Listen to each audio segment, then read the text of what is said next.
STV మీడియాకి స్వాగతం.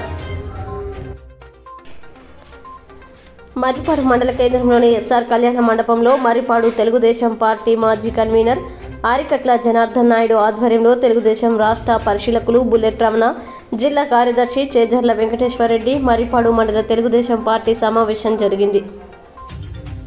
ఈ సమావేశంలో తెలుగుదేశం పార్టీ రాష్ట్ర కార్యదర్శి బుల్లెట్ రమణ మాట్లాడుతూ రాష్ట్ర ప్రభుత్వం చేపడుతున్న ప్రజా వ్యతిరేక విధానాలని ప్రజల్లోకి విస్తృతంగా తీసుకువెళ్తూనే ఎన్నికలు ఎప్పుడు వచ్చినా ఎదుర్కొనే విధంగా ప్రతి కార్యకర్త సిద్ధంగా ఉండాలని మండల సమావేశంలో తెలుగుదేశం పార్టీ రాష్ట్ర పరిశీలకులు బుల్లెట్ రమణ అన్నారు. ఎస్ఆర్ కళ్యాణ మండపంలో మండల స్థాయి సమావేశానికి తెలుగుదేశం పార్టీ బూత్ ఇన్ఛార్జీలు, గ్రామ స్థాయి నాయకులు, కార్యకర్తలతో జిల్లా కార్యదర్శి చేజర్ల వెంకటేశ్వరరెడ్డి మాట్లాడుతున్న సమయంలో సమీప మసీదు నుండి ఆజాన్ వినిపించడంతో ఆయన ప్రసంగాన్ని ఆపివేసి ఆజాన్ పూర్తయ్యే సమయం దాకా మౌనం పాటించడంతో సభకు వచ్చిన ముస్లింలందరూ ఎంతో సంతోషించారు. ఇలాంటి నైతిక విలువలతో కూడుకుంటున్నటువంటి పార్టీ ఏదైనా ఉంది అంటే అది పార్టీ ఒక్క తెలుగుదేశం పార్టీ, అందులో ఉన్నటువంటి నాయకులకే దక్కుతుందని సభలోని ప్రజలు హర్షం వ్యక్తం చేశారు. అనంతరం ఆయన యథావిధిగా సభని ప్రసంగిస్తూ ఆత్మకూరు నియోజకవర్గానికి సరైన నాయకత్వం లేకపోవడం వల్లే తెలుగుదేశం పార్టీకి మండల స్థాయిలో సమన్వయం లోపించడం జరిగిందని, త్వరలోనే అధినాయకత్వం ఆత్మకూరు సమస్యని పరిష్కరిస్తుందని చేజర్ల వెంకటేశ్వరరెడ్డి తెలిపారు. మండలంలోని గ్రామ స్థాయి నాయకులు, బూత్ ఇన్ఛార్జీలు, కార్యకర్తలు పార్టీ సభ్యత్వ నమోదు, సంస్థాగత నిర్మాణం, ఓటర్ లిస్టుల పరిశీలన మొదలగు అంశాల్ని సమావేశంలో ప్రస్తావించారు. ఈ సమావేశానికి రాష్ట్ర కార్యదర్శి దావా పెంచలరావు, బంకా సుబ్బారెడ్డి, పోలయ్య, తెలుగు యువత అధ్యక్షులు అశోక్ రెడ్డి, అరికట్ల పుల్లయ్య, మర్రిపాడు తెలుగుదేశం గ్రామ అధ్యక్షుడు శాఖపురం సురేష్, మర్రిపాడు మండల తెలుగుదేశం పార్టీ నాయకులు, కార్యకర్తలు, ఎన్టీఆర్ అభిమానులు తదితరులు పాల్గొన్నారు. నమస్కారం. సభ ముందున్న తెలుగుదేశం పార్టీ కుటుంబ సభ్యులకి, వేదిక మీదున్న సభ అధ్యక్షులు జనార్దన్ నాయుడికి, జిల్లా వార్డు పంచాయతీ ఎక్స్ సర్పంచులు, మండల పార్టీ ఎక్స్ ప్రెసిడెంట్లు, గ్రామ కమిటీ అధ్యక్షులు, ఎక్స్ సర్పంచులు, ఎంపీటీసీలకు అందరికి కూడా ధన్యవాదాలు తెలుపుకుంటూ, ముఖ్యంగా మన నాయకులు ఈ మండలంలో పార్టీ గురించి అందరికీ చాలా సుదీర్ఘమైన మాట్లాడిన ప్రతి ఒక్కరు కూడా ఈ పార్టీని అవగాహన చేసుకొని చాలా ఇప్పుడు మన ఈ మండలం, ఈ నియోజకవర్గంలో పెట్టిన మండలాల కంటే కూడా పార్టీ పైన అవగాహన చేసుకుని మాట్లాడిన ప్రతి నాయకుడికి, ప్రతి కార్యకర్తకి కూడా మరొకసారి ధన్యవాదాలు తెలుపుకుంటూ, ఈరోజు ఈ కార్యక్రమం ముఖ్య ఉద్దేశం మీకందరికి కూడా మన జిల్లా పార్టీ ప్రధాన కార్యదర్శి వెంకటేశ్వర గారు మీకు చెప్పడం జరిగింది. ఈ ప్రత్యేకంగా ఓటర్ వెరిఫికేషన్ గురించి మీ గతంలోనే చెప్పారు. రాజశేష పాలనలో ఓటర్ ద్వారా నేను గెలిచిన 3.5 సంవత్సరంలో ప్రతి ఒక్కటి దొంగ పనే. ఏ ఒక్కటి ప్రజలకు మంచి చేసే పని కాదు, ప్రజలకి హానికరం చేసే పని. అన్న వస్తున్నాడు అని చెప్పిన మాటలు, ఎందుకంటే అన్న వస్తున్నాడు ఊరి. మనం గతంలో ఒక దొంగ మన ఊర్లోకి వస్తా ఉంటే లైట్లు అన్ని ఆఫ్ చేసే దొంగ వచ్చేవాడంట. ఇప్పుడు పట్టపక్కలే దొంగలు వస్తున్నారు మన ఊర్లోకి. పట్టపక్కలే ఏ విధంగా వస్తున్నారు? రైలుగా వస్తున్నారు, దాంట్లో దౌర్జన్యంగా. ఏ విధంగా వస్తున్నారు? ఇసుక వెనక వస్తున్నారు. అది దొంగతనమే కదా. మట్టి దొంగతున్నారు, అది దొంగతనమే కదా. ఇవన్నీ ఇప్పుడు పట్టపక్కలే దొంగలు మన అధికారపూర్వకంగా ఈరోజు దొంగతనం వచ్చి మన ఊర్లో కొల్లగొడుతున్నారు. ఇలాంటివి చెప్పుకుంటా పోతుంటే ఒక రోజంతా చెప్పుకోవచ్చు. నేను ఒకటే చెప్తున్నా, మన వాళ్ళందరూ కూడా, మన కుటుంబ సభ్యులకు అందరూ కూడా ఒకటే, మన నాయకుడు చంద్రబాబు నాయుడు గారు నిజంగానే ఈ ఆత్మకూరు నియోజకవర్గానికి తల్లిలే తండ్రిలే కార్యకర్తలకి. తల్లి తండ్రి అంటే తల్లి అయితే బాగానే ఉంది. నేను చూసిన నియోజకవర్గాలకు అన్నింటిలో కూడా మండలాలకు పోతే తల్లి బ్రహ్మాండంగా ఉంది, దీనికి తండ్రి లేరు. తండ్రి మన నియోజకవర్గం ఇన్ఛార్జ్. ఈ నియోజకవర్గం ఇన్ఛార్జ్లో ఫస్ట్ నుంచి కూడా అది ఎందుకో కానీ ఈ రాష్ట్రంలో 170 నియోజకవర్గాల్లో కూడా ఏ నియోజకవర్గం కూడా ఇలాంటి పరిస్థితి ఈ నియోజకవర్గానికి ఎలాంటి నియోజకవర్గం కూడా లేదు. నేను గతంలో అనేక నియోజకవర్గాలకు అబ్జర్వర్ కూడా ఉన్నా, చిత్తూరుకున్నా, రాజంపేటకున్నా. ఎక్కడ కూడా పార్టీ బలంగా ఉంది కానీ, పార్టీ క్యాడర్ బలంగా ఉంది కానీ నాయకత్వం లోపం వస్తుంది. అది ఈ నియోజకవర్గంలో. ఈ నియోజకవర్గంలో నిన్న రాష్ట్ర పార్టీ మీటింగ్ పోయినప్పుడు కూడా మన రాష్ట్ర అధ్యక్షుడితో, మన రాష్ట్ర ఉన్న ఇంపార్టెంట్ లీడర్స్ కూడా ఈ నియోజకవర్గం గురించి చెప్పడం జరిగింది. అలా పార్టీ క్యాడర్ చాలా బాగుంది, పార్టీ బాగుంది, మండల స్థాయిలో, పంచాయతీ స్థాయిలో బాగుంది. దీనికి నాయకత్వం వహించే లీడర్ కావాలి. ఇప్పుడు వాళ్ళకి మనం వాళ్ళ ఏదైనా జరిగితే ఆదుకునే ఒక నాయకుడి చెప్పుకునే దానికి ఒక నాయకుడు లేకుండా ఆ నియోజకవర్గం అల్లాడుతున్నది. దాన్ని ఇమ్మీడియట్ గా మనము ఆ నాయకుడిని ఇవ్వాలని కూడా చెప్పడం జరిగింది. మీరు ఎందుకు కస్టరు, యూనిట్, అదేవిధంగా బూత్ కన్వీనరు, బేలు, ఈ 4 మీరు వేసుకోండి. ఆటోమేటిక్ గా మీకు మండల పార్టీ అధ్యక్షుల్ని మీరు వేసుకోండి. ఆటోమేటిక్ గా ఇన్ఛార్జీని మీకు ఇస్తాను. ఖచ్చితంగా మీ నియోజకవర్గానికి మంచి వ్యక్తి, అందరికీ ఒక అనుకూలమైన వ్యక్తి. గతంలో మనకు మీరు ఇంతకుముందు ఉన్న మన నియోజకవర్గానికి నాయకులకు కూడా కనపాలి గారు కానీ, అదేవిధంగా లక్ష్మీనాయుడు కానీ, ఏ రాఘరెడ్డి కానీ, వీళ్ళందరూ కూడా ఆమోదంగా వీళ్ళందరినీ కూడా కూర్చొని మాట్లాడటం జరిగింది. మళ్ళీ ఎవరికి వచ్చినా సరే మాకు ఓకే అని చెప్పి వాళ్ళు కూడా చెప్పడం జరిగింది. కాబట్టి ఖచ్చితంగా కూడా ఈ నియోజకవర్గానికి మంచి నాయకత్వం మన అధిష్టానం మన నారా చంద్రబాబు నాయుడు గారు అతి తొందరలోనే కూడా మీకు ఇన్ఛార్జిగా ఒక నాయకుని అతి తొందరలోనే ప్రకటిస్తారని, ఈ ఆత్మకూరికి మంచి రోజులు కూడా వస్తాయని, ఈ ఆత్మకూరులో నిజంగా నేను చెప్తున్నాను, ఇక్కడ మీరందరూ కూడా పార్టీ చాలా పటిష్టంగా ఉంది. మీరందరూ కష్టపడితే ఈసారి మనం చేసిన ఒక్కటి గుర్తు పెట్టుకోండి, ఏదైనా సరే తెలుగుదేశం పార్టీ చేసిందే ఈ రాష్ట్రానికి, తెలుగుదేశం పార్టీ చేసిందే ఈ నియోజకవర్గానికి. ఈ నియోజకవర్గంలో ఎవరైనా సరే ఇప్పుడు కలిసి 3.5 సంవత్సరం అవుతున్నది, ఒక రోడ్డు చూపించండి, ఒక కాలువ చూపించండి, ఒక కుళాయి చూపించండి, లేకపోతే 10 మందికి రేషన్ కార్డులు ఇచ్చినట్టుగా చూపించండి, లేకపోతే 10 మందికి పింఛన్లు ఇచ్చినట్టుగా చూపించండి.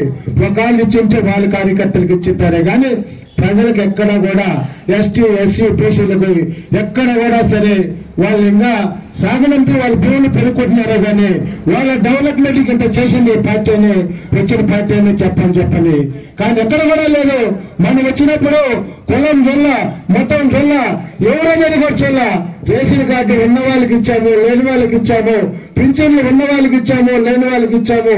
ఎందుకంటే ప్రభుత్వం ఇస్తున్నది, మనం కాదు మన జేబులో చేయటంలా. ప్రభుత్వం ఇచ్చే డబ్బు ప్రజలకు ఇస్తున్నాం, ప్రజలు మంచి పడుదలు చూస్తున్నాం. కాబట్టి మనకు ఈ రోజు కూడా, ఆ రోజు నుంచి ఈ రోజు వరకు కూడా ప్రజల నమ్మకం. ఈ రోజు రాజశేష పాలనలో, ఇలాంటి పాలనలో మీరు ఇంతమంది కూడా ఈ వేదిక మీద ఉన్నారంటే మీకు అందరికి కూడా మనం ఒక తీరి సేవలు ఇస్తున్నాం. ఎందుకంటే ఈ పాలనలో మనకు ఒక కాల తెలుగుదేశం పార్టీ మీటింగ్ పోయినారా, ఎవరి మీద చూడు, పిల్లారెడ్డి పోయినారా, ఎల్లారెడ్డి పోయినారా, ఎక్కడుంది వాళ్ళ భూమి, ఆ పూలూరు, ఎక్కడుంది వాళ్ళ గోడ, ఆ గోడలోడు.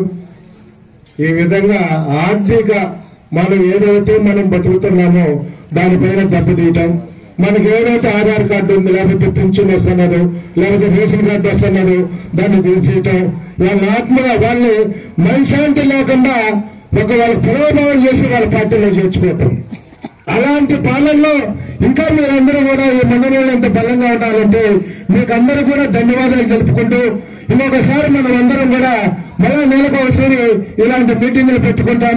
ఖచ్చితంగా మీకు ఎలక్షన్ జరిగేంత వరకు మన వెంకటేశ్వర రెడ్డి అన్న కానీ నేను కానీ మీకు ఎలక్షన్ జరిగేంత వరకు మండలాల్లో మొత్తం మీ నియోజకవర్గానికి ఆత్మకూరు నియోజకవర్గానికి ఇన్ఛార్జ్ చేసినా కూడా మేము ఉంటాము. ఖచ్చితంగా మీ ఆవేదన ఖచ్చితంగా మేము అధిష్టానం దృష్టికి అయితే ఇప్పటికే తీసుకెళ్ళాము, ఇంకా తీసుకెళ్తాము. రేపు బుధవారం కానీ బేస్తవారం కానీ మళ్ళీ ఒక చిన్న సమావేశం ఉంది ఇంపార్టెంట్ ఏంటంటే ఇక్కడ ఆత్మకూరు గురించి. అది కూడా జరిగిన తర్వాత ఎవరు మండల పార్టీ అధ్యక్షులుగా ఉండాలా, ఎవరు సెక్రటరీలుగా ఉండాలా, ఎవరు కస్టర్లో ఉండాలా, ఎవరు యూనిట్ లో ఉండాలా అనేది కూడా ఇక్కడ సీనియర్ లీడర్లందరినీ కూడా పెట్టుకొని ఖచ్చితంగా ఇలాంటి పార్టీ కార్యక్రమాలు ముందుకు 100% సాగుతాయి. ఇంతవరకు దయచేసి వెంకటేశ్వర్లు చెప్పినట్టుగా ఈ వాటర్ రిపేషన్, అదేవిధంగా బూత్ కన్వీనర్లు, వార్డు కన్వీనర్లు కూడా మీరు ఇచ్చేస్తే అతి తొందరగా మళ్ళా ఫేజ్ 2కి మళ్ళా వాటర్ లిస్ట్ మళ్ళా వచ్చింది. అది కూడా మనం చేసి పార్టీ సభ్యత్వాన్ని ఇంకా ముందుకు తీసుకెళ్లాలా. అదేవిధంగా బాధుడి కార్యక్రమం కూడా మనకు మళ్ళా ఉంటుంది. ఇవన్నీ కూడా మనం ఎలక్షన్ లాగా ఎందుకని పటిష్టంగా చేసుకోగలిగినామంటే ఇలాంటి వాళ్ళని తిప్పి పెట్టి ఇక్కడ అఖండ మెజార్టీ తెలుగుదేశాన్ని గెలిపిస్తారని చెప్పి కోరుకుంటూ సెలవు తీసుకుంటున్నాం. చాలా సంతోషం. ఎన్నికలైపోయిన ఈ మండలంలో దిక్కు దేశ ఇంతవరకు లేదు. ఎవరో ఒకరు ఒక పెద్దగా నిర్ణయం సాధించినటువంటి మన జిల్లా నాయకత్వం ఇంతవరకు కూడా పట్టించుకోలేదు. మరి ఇప్పుడేమో కొంచెం ఎన్నికల దగ్గర వస్తున్నాయి కాబట్టి ఇప్పుడు ఒక నిర్ణయానికి వచ్చి ఈరోజు మర్రిపాడు మండల తెలుగుదేశం పార్టీ కార్యకర్త సమావేశానికి అధ్యక్షత వహించినటువంటి మండల పార్టీ అధ్యక్షులు సోదరులు జనార్దన్ నాయుడు గారికి, అదేవిధంగా ఆత్మకూరు నియోజకవర్గ పరిశీలకులుగా, అదేవిధంగా ఆత్మకూరు నియోజకవర్గ దిశోత్త కమిటీ సభ్యులుగా నియమించిన రాష్ట్ర పార్టీ కార్యదర్శి పెద్దలు బుల్లెట్ రమణ గారికి, రాష్ట్ర పార్టీ కార్యదర్శి నా మిత్రుడు పుంచలరావు గారికి, అదేవిధంగా ఐటీడీపీ నెల్లూరు పార్లమెంట్ కోఆర్డినేటర్ గారికి రసూల్ గారికి, ఎక్స్ఎల్బీపీ సుబ్బారెడ్డి గారికి, అదేవిధంగా వేదిక పైన ఉన్న విజయ కృష్ణారెడ్డి గారికి, అశోక్ రెడ్డి గారికి, ఇతర పోలయ్య గారికి, ఇతర మరిపాడు పట్టణ అధ్యక్షులకి, అదేవిధంగా మండల ప్రధాన కార్యదర్శికి, ఈనాటి కార్యక్రమంలో పాల్గొంటున్న తెలుగుదేశం పార్టీ నాయకులకి, కార్యకర్తలకి, పాత్రికేయ మిత్రులందరూ కూడా నా హృదయపూర్వక నమస్కారాలు తెలియజేస్తున్నా. ఈరోజు ఇక్కడ ఈ సమావేశం ఏర్పాటు యొక్క ముఖ్య ఉద్దేశం తెలుగుదేశం పార్టీ రాష్ట్ర వ్యాప్తంగా చేపట్టినటువంటి బూత్ కమిటీల పటిష్టత, యూనిట్లు, క్లస్టర్ ఇన్ఛార్జి నియామకం, అదేవిధంగా సంస్థాగత విషయాలు చర్చించడానికి కోసంగా ఇక్కడ ఈ సమావేశం ఏర్పాటు చేయడం జరిగింది.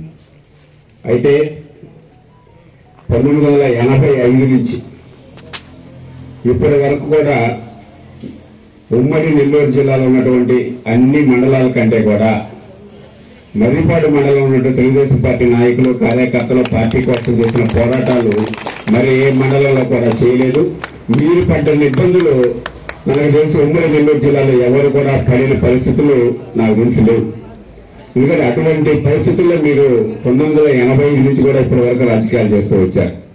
1985 నుంచి 2009 వరకు ఉదయగిరి నియోజకవర్గం ఉన్నప్పుడు ఒక రకమైనటువంటి మీకు ఒక నాయకత్వం ఉంది గట్టిగా. కానీ ఆత్మకూరు నియోజకవర్గంలోకి వచ్చిన తర్వాత నుంచి మరీ మీ బాధలు మరీ ఎక్కువయ్యాయి. ఎందుకంటే 2009 నుంచి 2019 వరకు ఈ 10 సంవత్సరాల కాలం 2 ఎలక్షన్స్ 3 ఎలక్షన్స్ లో కానీ 19 తర్వాత మళ్ళా మన ప్రతిపక్షాలకు వచ్చినా కానీ ఇక్కడ రాష్ట్ర పార్టీ అనేక ప్రయోగాలు చేయటం, ఆ ప్రయోగాల వల్ల ఇబ్బందులు పడ్డవారు ఉన్నారంటే ఇది ఆత్మకూరు నియోజకవర్గంలో కూడా ఎక్కువ సమస్యలు ఎదుర్కొంది మీరే. ఎందుకంటే ఇక్కడ అవతల పార్టీలు వస్తున్న వ్యక్తులు ఈ సొంతంగా ఏం చేస్తున్నారో గతంలో ప్రతిపక్ష నాయకుడిగా ఉన్నప్పుడు ఏం చెప్పారో ఒక తరం మనం చూస్తే ఆ రోజు ఆయన అధికారం కోసం ఎన్ని అబద్ధాలు చెప్పారో మనకు అన్ని కూడా అర్థమవుతున్నాయి.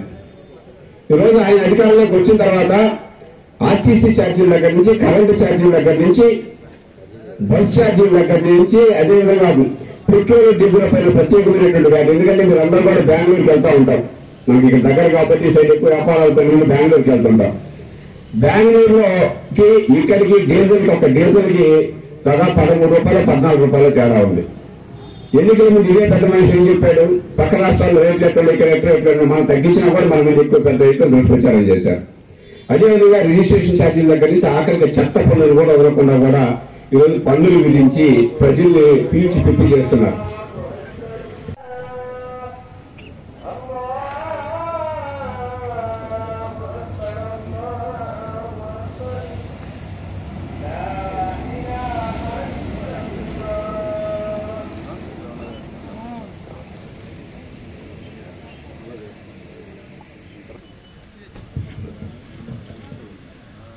అదేవిధంగా ఈ పెరిగిన ధరలన్నింటినీ కూడా మనం ప్రజలకి తీసుకెళ్లాల్సిన అవసరం ఉంది. అంతేకాదు మన ప్రభుత్వ హయాంలో అన్నా క్యాంటీన్లు పెట్టి 5 రూపాయలు భోజనం పెడుతుంటే మూసేశారు. సంక్రాంతి పండుగ సంక్రాంతి కానుకలు ఇస్తున్నా, రంజాన్కి రంజాన్ రూపాయలు ఇస్తున్నా, క్రిస్మస్ కానుకలు ఇస్తుంటే అవన్నీ రద్దు చేయడం జరిగింది. అదేవిధంగా నిరుద్యోగ యువతకు సబ్సిడీ రుణాలు ఇస్తుంటే అవన్నీ కూడా నిలిపివేయడం జరిగింది. అదేవిధంగా విదేశ విద్యా పథకం ఉంటే దాన్ని 3.5 భారతదేశంలోనే ఎక్కడా లేని విధంగా చంద్రబాబు నాయుడు గారు చంద్రన్న బీమా పథకం తీసుకొచ్చి ఏదైనా దురదృష్టవశాత్తు ఒక కుటుంబంలో ఒక వ్యక్తి మరణిస్తే ఆ కుటుంబం వీధిని పడకూడదనే ఉద్దేశంతో చంద్రన్న బీమా కింద పరిహారం ఇవ్వడం జరిగింది. దాదాపుగా 30,000తో మొదలై 5 లక్షల వరకు పరిహారాలు ఇచ్చాం. అయితే ఈ రోజు దాన్ని మన జిల్లా ప్రధాన కార్యదర్శి చేజల్ల వెంకటేశ్వర గారికి, అదేవిధంగా ఐటీడీపీ రసూల్ గారికి, మన శ్రీనివాస్ ప్రధాన కార్యదర్శి గారికి, బంకా సుబ్బారెడ్డి గారికి, అదేవిధంగా మనకు ఇన్ఛార్జ్ రాక మనం అనేక ఇబ్బందులు పడుతున్నాం. అయినా కూడా ఏ నియోజకవర్గానికి తీసుకోకుండా మనం కార్యక్రమం మనం నిర్వహిస్తూనే ఉన్నాం. ఆ క్రమంలో మనం అందరం కూడా ఇప్పుడు మన పార్టీ మన పరిస్థితులు ఇబ్బంది మనకి సమావేశాలు కానీ ఎక్కడైనా సరే మీరు ఖచ్చితంగా ఇక్కడి నుంచి గ్రామ స్థాయి వరకు తీసుకెళ్లి ఈ సమస్యని ఈరోజు జరిగిన సమావేశాన్ని ప్రతి ఒక్కరు తెలియపరచండి. అలానే గ్రామంలో ఉండే మండల స్థాయిలో ఉండే సమస్యలని ఇక్కడ మండల అధ్యక్షుల దృష్టికి తీసుకొని వచ్చి ఆ సమస్యని ప్రతి ఒక్కరు ఇక్కడ సమస్యలు ఉన్నాయని చెప్పేసి ప్రభుత్వం మీద ఒత్తిడి తీసుకురావడానికి ప్రయత్నించండి. కానీ హార్మ్ఫుల్ సంబంధించిన వీడియోస్ ఫోటోస్ ఏమి మీరు పెట్టొద్దండి ఇక్కడ ఉండే సోషల్ మీడియా చూసేవాళ్ళు ఎవరైనా సరే. కాబట్టి మనం పద్ధతిగా బాబు గారు చెప్పినట్టు పార్టీ కోసం శ్రమించి ముందుకు తీసుకెళ్దామని మీ అందరూ కరెక్ట్ గా చేస్తారని కోరుకుంటూ ఈ అవకాశం కల్పించిన అమరావతిలో మన పార్టీ కేంద్ర కార్యాలయంలో ఇదేమి కర్మ, అసలు ఎందుకు మనకి ఈ పరిస్థితి దాపురించిందనే దాని మీద మరి 45 రోజులు కార్యక్రమం చేసే విధంగా అన్ని నియోజకవర్గాల ఇన్ఛార్జీలు,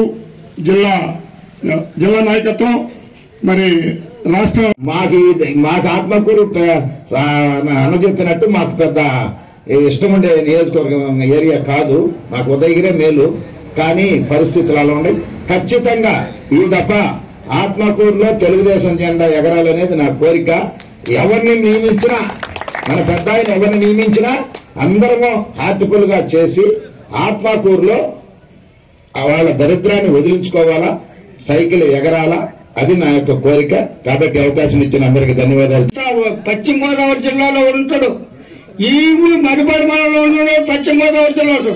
పశ్చిమ గోదావరి మరిపాడు ఉంటాడు, నెల్లూరు బెంగళూరులో ఉంటాడు. అయితే ఈ పేదవాడిని ఇక్కడ రోడ్డు మీద కాగితాలు ఏరుకొని కానీ బతికేదానికి కానీ ఆ కాగితాలు కానిపోయి జగన్మోహన్ రెడ్డి తీసుకుపోయి ఆ కాగితాలు కానీ కంపెనీ పెట్టుకొని నాకే ఏం కాదు, మీరు కాగితాలు ఎవరు బతికేదానికి లేదు. ఈ సమాజంలో చెప్పేటువంటి గవర్నమెంట్ ఈ భూమిని ఊర్లలో అన్ని ఊర్లలో తహసీల్దార్ దగ్గర కానీ ఆఫీసు దగ్గర కానీ మనము నిరుపేద మండలంలో టీడీపీ మీటింగ్ చాలా రోజుల తర్వాత కండక్ట్ చేయడం జరిగింది. చాలా సుపరిణామం. సార్ నేను కొన్ని సంవత్సరాల నుంచి అంటే ఇట్లాంటి మీటింగ్ జరిగినప్పుడు అడగాలనుకునేది, అది ముందుగానే సార్ చెప్పేసింది. మన నియోజకవర్గానికి ఏడొక డ్రాము పొంగూరుకాడ ఒక డ్రాము కట్టినాడు. దానికి ఆయన నారాయణ రెడ్డి పోయి ఈ డ్రాములు 3 డ్రాములు కట్టించమని జగన్ అడిగితే నీ కాడ డబ్బులుంటే కట్టిమన్నాడు. నేనేమి నా కాడ డబ్బులుంటే నేను కట్టించేందుకు, నువ్వు ముఖ్యమంత్రి కదా, నువ్వు కట్టాలంటే నా కాడ డబ్బులు లేవు, మీరు కట్టిమన్నాడు. దాన్ని బట్టి అప్పుడాంచి నారాయణ రెడ్డి అసెంబ్లీకి పోకుండా ముగించుకున్నాడు. అటువంటి వాడు జగన్ గెలిచిన కాడి నుంచి రైతులకి ఏం మేలు చేసిండు, ఏం మేలు చేయాల. కరెంటు చెత్త పన్ను, కరెంటు పన్ను, ఇళ్ల పన్ను మొత్తం అన్ని రైతుల కాడ. ఇటువంటి వాడికి ఓట్లేసి ఎట్ట గెలిపించారు. అమ్మ నాయనాన్ని తల దుమ్మి ముద్దులు పెట్టి అంతకాడ ఓట్లు వేయించుకొని గెలిచినాడు. గెలిచి వాళ్ళు ఏం చేస్తున్నాడు? రైతులకు అందరికీ నాశనం చేస్తున్నాడు. ఇప్పుడు కరెంటు మీటర్లో పెట్టాలంటున్నాడు. కరెంటు మీటర్లో పెట్టే రైతులకు యాడికి పుచ్చుకొస్తారు చెప్పండి. అటువంటి వాటికి మళ్ళా ఓట్లు ఇవ్వాలని మీరు ఏనాడు అనుకోకండి. మన దేశం బ్రిటిష్ పాలనలో ఎటు చేసిండో అదే రకంతో మన దేశం పనికిరాకుండా పోతుంది. జగన్ ఓట్లేసి మీరు కానీ గెలిపించినాడు అయితే జగన్ మనం రైతులు ఉండాల్సిన అవసరమే లేదు. పాలిపోక డబ్బా తెచ్చుకొని ఎంటర్ తెచ్చుకొని తాగి సావాల్సింది. అటువంటిప్పుడు ఒక చంద్రబాబు నాయుడు గెలిపించి చంద్రబాబు నాయుడుకి ఓట్లేసి గెలిపి ఆయనకు మనకు న్యాయం చేస్తారు. ఆత్మకూరు నియోజకవర్గం అబ్జర్వర్గా నన్ను వేయటం జరిగింది. అదేవిధంగా జిల్లా పార్టీ కార్యదర్శి వెంకటేశ్వర గారిని మమ్మల్ని కూడా ఈ నియోజకవర్గానికి వేయటం జరిగింది. వేయటం కారణం ఏంటంటే ఇక్కడ ఇన్ఛార్జి లేకుండా పోవటం, మమ్మల్ని ఇద్దరిని కూడా ఆ ప్లేస్లో పెట్టి ఇక్కడున్న కార్యకర్తలందరినీ, ఈ నియోజకవర్గంలో ఉన్న కార్యకర్తలు, తెలుగుదేశం పార్టీ కార్యకర్తలందరినీ కూడా ఒక వేదిక మీదకి తీసుకొచ్చేదే కాకుండా ఇక్కడున్న అట్టడుగునున్న బడుగు బలహీన వర్గాలకి ఇక్కడ చేసిన గత ప్రభుత్వం 3.5 సంవత్సరం పాలనలో ఏమేమి అరాచకం జరిగినాయి, ఈ అరాచక పాలనలో ఏమేమి అన్యాయాలు జరిగినాయి ప్రజలకి, ప్రతి ఊరికి అన్యాయం జరిగింది. ప్రతి ఊరికి ఏ విధంగా అన్యాయం జరిగిందంటే ప్రతి ఊరిలో కూడా ఉన్న ఇసుక, ఉన్న పరంపోగు భూములు, మన తాతల పేరుతో ఉన్న భూములు పెరుకోవటము, చుక్కల భూములు అని చూపించటము, వాళ్ళు చేసుకోవటము. కాబట్టి ఈ విధంగా వాళ్ళు చేసిన చెడ్డ పనులన్నీ వాళ్ళకి ప్రజలకు చెబుతూ మా కార్యకర్తలు ఎడ్యుకేట్ చేసుకుంటూ మా పార్టీ సిద్ధాంతాన్ని, మా పార్టీ చేసిన ఆదేశాలని ప్రజల్లోకి తీసుకుపోవాలని గత 3.5 సంవత్సరంలో వాళ్ళు చేసిన పూర్తిగా శూన్యం డెవలప్మెంటు. మేము చేసిన డెవలప్మెంట్లే ఈరోజు పల్లెల్లో కానీ టౌన్లో కానీ ఎక్కడ కూడా మేము చేసిన డెవలప్మెంట్ ఇప్పుడు కూడా కనిపిస్తున్నది. కాబట్టి ప్రజలకు దాన్ని చెప్పుకుంటూ, ఓటర్ని ఎడ్యుకేట్ చేసుకుంటూ, ప్రజల్ని ఎడ్యుకేట్ చేసుకుంటూ రాబోయే ఎలక్షన్స్కి మేమందరం కూడా ఐక్య పోరాటం చేసి ఏ అభ్యర్థిని ఇచ్చినా అధిష్టానం ఆ అభ్యర్థిని అఖండ మెజార్టీతో గెలిపించాలని ఈ ఆత్మకూరు ప్రజలు, అదేవిధంగా పార్టీ నాయకులందరినీ కూడా ఉమ్మడిగా తీసుకుపోయి అందరినీ కూడా ఎడ్యుకేట్ చేస్తున్నారు.